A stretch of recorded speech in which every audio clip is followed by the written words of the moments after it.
Hello, this is John Bawden, historian at Oregon State University, and today we're going to review the chronology of important developments in the history of beer since 1970. They include grassroots activism to preserve traditional brewing methods, the revival of homebrewing, and shifting consumer tastes. Let's discuss the better beer movements in Britain and the United States.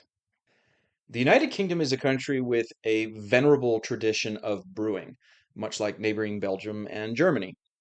And if we were to take the temperature of the British beer scene in 1970, we might conclude that beer culture was as strong as ever. Scattered across the country were some 70,000 public houses or pubs. British people still drank traditional ales and bitters, unlike the lager loving European continent. And Parliament legalized homebrewing in 1967, a win for those hobbyists. But there were some unsettling trends. After World War II, British brewing went through consolidation, and by the mid 1970s, the six largest breweries controlled approximately 80% of the British beer market. In other words, British consumers had fewer choices. Similarly, the number of tied houses or pubs owned and controlled by a brewery had increased significantly. Another noticeable trend was the growing popularity of lager. It went from 2 to 20% of the British market between 1960 and 1975. So not everyone was happy that Heineken and Grolsch bottles, heavily advertised on television and in print, were gaining market share. Also, the big brewers of ale, such as Guinness and Bass, had switched to making their products with artificial carbonation and putting them in metal kegs.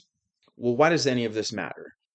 Well, some British drinkers insisted that unpasteurized ale, conditioned in wooden casks, had a superior taste because the brew contained live yeast cultures that were continually imparting unique flavors. And on top of that, the taste, flavor, and bubbles were less predictable than what goes into a pasteurized keg. But the biggest breweries were unmoved by these arguments. They saw unpasteurized ale in wooden barrels as archaic, expensive, and so they began the transition to filtered, force carbonated, and kegged beers. The future looked bleak for traditional methods. And then you had the changing character of British pubs. The cozy British pub, with its dim lighting, wooden furnishings, brick walls, and stained glass windows, had more competition from modern pubs or bars that had none of these features. There was worry over the declining number of pubs that carried traditional cider and perry. Increasingly, the options were limited to a corporate brand. So you get the idea. Some Britons worried about the corporatization of beer, its homogenization, fewer consumer choices at the pub, fewer traditional pubs. So it's 1971, and four men from Northwest England were on holiday in Southwest Ireland at Cougar's Bar. They founded a movement there in response to what they perceived to be the poor quality and blandness of British beer at the time. The Campaign for Real Ale is a consumer organization founded in 1971 to promote traditional British ales and pubs. Real ale is defined as cask conditioned or bottle conditioned ale without external carbon dioxide. Its founders perceived a decline in the quality and diversity of British beer and worried about trends such as the consolidation of the country's breweries. Now, this was a grassroots movement. It depended on dues paying members, not commercial donations. Local branches across the UK organized festivals and pub crawls. To promote its goals, members of CAMRA boycotted brewers that only served filtered, force carbonated kegged beer. The organization's stated objectives include securing the long term future of real ale, cider, and perry, promoting and protecting pubs as social centers, recognizing the benefits of responsible, moderate social drinking, ensuring that producers and retailers of beer, cider, and perry act in the best interests of the customer, and provisioning information and education to those interested in beer, cider, and perry. So, how did this organization function? Well, Camera's members organized boycotts. They circulated information about the national brewing industry. And by the late 1970s, Camera had nearly 30,000 dues paying members who published their guides to the local beer scene. Local chapters organized pub crawls and patronized pubs where they could get real ale. The Good Beer Guide is the annual publication of Camera that reviews the 4,500 best places to get real ale in the United Kingdom. Its goal, the goal of the publication, is to raise awareness of good beer and traditional pubs in Britain. And for the pubs that are mentioned, those pubs tend to get a boost in sales from tourists on holiday. Another important annual event organized by Camera members is the Great British Beer Festival, held in London every year to showcase Britain's regional beers and ciders. It was organized by Camera members in 1977 and since then has grown quite large and influential. At the event, hundreds of brewers compete for awards. Unpaid volunteers run the event, and like the Good Beer Guide, this festival helps raise awareness of smaller regional breweries producing real ale and cider. By the 21st century, Camera's membership exceeded 150,000. It was big and an effective voice for traditional pub styles and cask ale. Beer writer Roger Prost, in his landmark book The Ale Trail, wrote, "If the campaign for real ale had not been formed in the early 1970s, cask conditioned ale would by now be just a footnote in the history of brewing." Not only that, Prost argues that the campaign for real ale shaped the craft brewery revolution, not just in Britain, but around the world, from the United States and Canada to Scandinavia and Belgium, Australia and Japan. It provided a template for consumers to push back against the corporate brewers. There was also a bevy of important writers who made beer's diversity better known to the English speaking world during the 1970s and 1980s. Michael Jackson, also known as the beer hunter or the king of hops, was a highly influential English writer during the second half of the 20th century. Through his writings and television appearances, he tirelessly promulgated the idea that beer, far from being the simple beverage with which most people are familiar, is in fact a fascinatingly diverse and complex drink. Jackson wrote about cask conditioned ales in England and the spontaneously fermented lambics of Belgium. In a pre internet age, Jackson's writings were highly influential. He was the spiritual father of the early craft beer movement in the United States in that he popularized forgotten beer styles. For example, The World Guide to Beer was a groundbreaking book written by Michael Jackson published by Michael Jackson in 1977. And it promoted the idea that beer could be organized into styles through which beer's flavor, culture, and history could be best understood. This became the basis for our modern understanding of beer. The World Guide to Beer gave Jackson genuine influence in the world of food and beverage writing at a time when wine was associated with fine dining, not beer. So he elevated the status of beer, helped to. Michael Jackson was prolific. He wrote extensively about beer as well as whiskey and maintained a public profile thanks to his television program, The Beer Hunter. He truly was the king of hops, an accessible, fun loving man who was generous with his time. He corresponded with American beer writers, European beer writers. He was a cheerleader of all things good beer. So, what was happening in the United States during the same time period? Well, on the one hand, corporate beer seemed totally dominant. A total of 41 beer companies and 89 brewing facilities operated in the United States in 1978. Beer had never been more popular in terms of per capita consumption, but it was homogeneous light lager, nothing special. And that takes me to a brewer who wanted to offer consumers something different. Fritz Maytag is an American who, in 1965, purchased a controlling share of the tiny Anchor Brewing Company in San Francisco, California.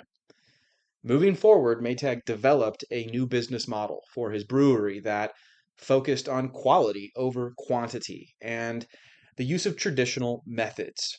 Maytag also interacted with beer writers such as Michael Jackson. He assisted homebrewers in the Bay Area and demonstrated that a small craft brewery could succeed by capturing a small part of the premium beer market. Maytag has been called the father of the American microbrewery movement. His influence is substantial. Now, the Anchor Brewing Company, it was founded in 1896 and from the beginning specialized in the production of a unique beer style, steam beer. Steam beers use lager yeast to ferment beer in warm temperatures. The style developed in the San Francisco Bay Area before artificial refrigeration.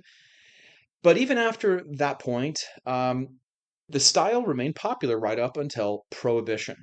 And it came back in 1933, but it might well have been forgotten and it might well have disappeared from the American beer landscape had it not been for Maytag's revitalization of the style when he took over the Anchor Brewing Company. He liked the style himself and wanted to learn how to brew it. From the outset, Fritz Maytag was a highly unusual figure in American brewing. The characteristics of his small brewery in San Francisco were peculiar for the time. He was not focused on getting big. Stay small and focus on earning the local community's respect. Remain independent. Operate with a small team and execute its unique vision. Use traditional methods, focus on quality, use all barley malt, and resurrect forgotten beer styles. The business model is, in many respects, the microbrewery template. Here I want to mention something about geography and what I call the craft brewing triangle. Three American cities, San Francisco, Portland, and Denver, located in the American West, would play an outsized role in the country's beer history during the 1970s. You might say these cities and their metro regions constituted a vanguard of experimentation and the shifts taking place in culture. Fred Eckert was an influential American beer writer and home brewer based in Portland, Oregon. He wrote a book about home brewing 10 years before the legalization of home brewing in the United States, a treatise on lager beers. It's a well-written book and contains memorable lines like "listen to your beer," but what's really so striking about the book is the introduction, which reads like a revolutionary manifesto. Eckhart writes, "Now more than 35 years after the end of Prohibition, we are just beginning to explore the possibilities of home brewing. The commercial brewers in this country have tailored their product to the lowest common denominator. There are almost no quality beers made in this country. So if you want good old country style beer, you must make it yourself." Well, people listened, and homebrewing caught on in Portland and elsewhere. Charlie Papazian was teaching home brewing classes in Boulder, Colorado, before it was officially legal, and eventually he developed his lecture notes into a simple, easy to understand 78-page pamphlet, The Joy of Brewing. He is often called the father of American homebrewing. So you've got Fritz Maytag in California. You've got Fred Eckert and Charlie Papazian writing books and pamphlets on the topic of illegal homebrewing in Oregon and Colorado. And all of these men urged their followers to push for legislative changes. And it worked. Homebrewers convinced Alan Cranston, senator from California, that the outdated ban on the hobby of homebrewing made no sense. In 1978, Congress passed legislation that permitted adults to brew 100 gallons of beer annually for personal consumption, or 200 gallons per household. Individual states retained the right to prohibit homebrewing, and many did, but the change in law was a big step forward for the American homebrewing movement. President Jimmy Carter signed the bill, and a new cohort of American homebrewers and brewing supply shops sprung up. The same year, in 1978, The American Homebrewers Association was founded by Charlie Papazian in Boulder, Colorado. It created a forum for American homebrewers to pool ideas and resources. The organization inspired thousands of homebrewers and eventually craft brewers at the commercial scale. Zymergy is the official publication of the American Homebrewers Association. Zymergy, the word, is derived from Greek roots and refers to the chemistry of fermentation processes. The magazine provided invaluable information about brewing techniques and equipment to countless home brewers. And it's significant for inspiring home brewers to become commercial brewers down the line. Meanwhile, Fritz Maytag began bottling his recipe for steam beer, and this was a landmark because a small brewery not only was bottling a craft beer, but exporting it to other states. There was growing momentum and synergy in the Bay Area. Jack McAuliffe was a U.S. veteran who wanted to recreate the flavorful ales he encountered in Scotland while serving in the U.S. Navy.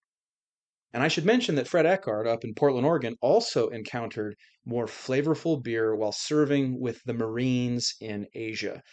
So, Americans traveling overseas is one part of the American craft beer story. Well, Jack McAuliffe found partners in the Bay Area, other people like him, Susie Stern and Jane Zimmerman, who believed in the bold idea of creating a brewery from scratch. Unlike Fritz Maytag, who purchased an existing brewery and then modernized it, they endeavored to build their brewery from the ground up. New Albion Brewing Company was a microbrewery that opened for business in a low-rent farmhouse in Sonoma, California in 1976. Jack McAuliffe and partners, Susie Stern and Jane Zimmerman, used 55-gallon drums as fermenters and their conditioning tanks. They bought malt from Fritz Maytag in San Francisco. New Albion beers were bottle conditioned and made use of Cascade hops, which imparted their distinct flavor, Cascade hops being relatively new, developed in the early 1970s. Well, due to their beer's quality and scarcity, New Albion ales generated significant media attention, and the company quickly sold out of whatever it produced. Now, having said that, the company was undercapitalized. It struggled to turn a profit and expand. And its brews were some of its batches were good and some were not so good. There was a problem with consistency. New Albion and Anchor Brewing generated significant media attention in the 1970s. They didn't have marketing budgets, but what they were doing was so unusual the press noticed. If you make good beer, Jack McAuliffe told reporters from the Washington Post, you don't have to pay for advertising. For McAuliffe and Maytag, good beer consisted of water, malt, hops, and yeast. No pasteurization, no adjuncts. They were returning to traditional methods. New Albion closed in 1982 due to its financial problems, but the microbrewery offered a template for others and showed the possibilities of craft brewing. There was a market for craft beer. People wanted it. If you were a bold entrepreneur, you could find a low rent property somewhere outside of the city and start up your own business. In 1982, the same year New Albion closed its doors, members of the American Homebrewing Association drew inspiration from the Great British Beer Festival and hosted the first annual Great American Beer Festival. Since then, the festival is held annually in Denver, Colorado, and it has become truly massive. In 2023, it featured over 2,000 different beers available for tasting from more than 500 different breweries. Here you see the likes of Fred Eckert, Charlie Papazian, Michael Jackson, and Fritz Maytag. And I wanted to mention something important. That is, these four men knew each other. They advised and helped each other. They were in communication and partners in a transnational movement. Books matter for movements, and I want to mention another landmark book, The Complete Joy of Homebrewing. It is a highly influential book by Charlie Papazian, first published in 1984, that has gone through multiple printings with more than 1 million copies sold. It inspired many homebrewers to make their own beer and contributed to the craft brewing movement. You could say that a whole generation of kids learned to brew beer from this book, and some of them would go on to open microbreweries in the 1980s and 1990s.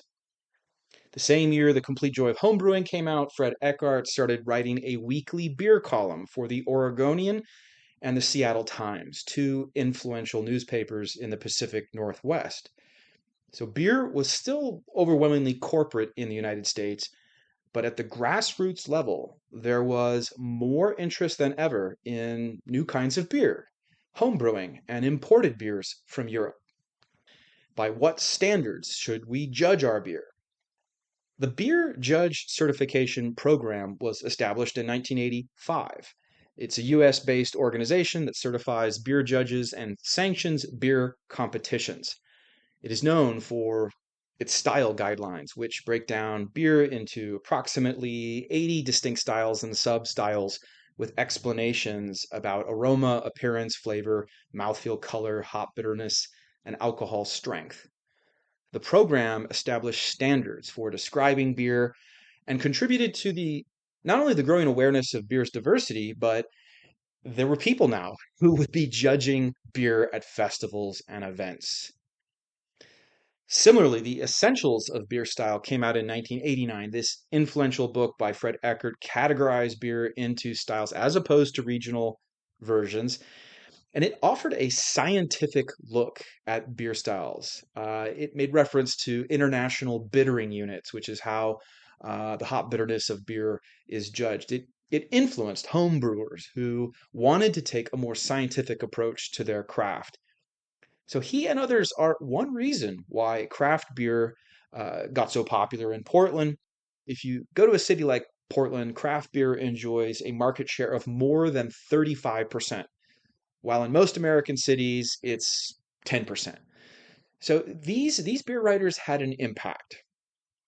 Wrapping up, some of the reasons why Americans wanted better beer include the declining prestige of corporate beer, 1960s counterculture and the DIY ethic, do it yourself, the home brewing movement, travel to international destinations, especially Europe, higher levels of education, shifting tastes, and grassroots activism.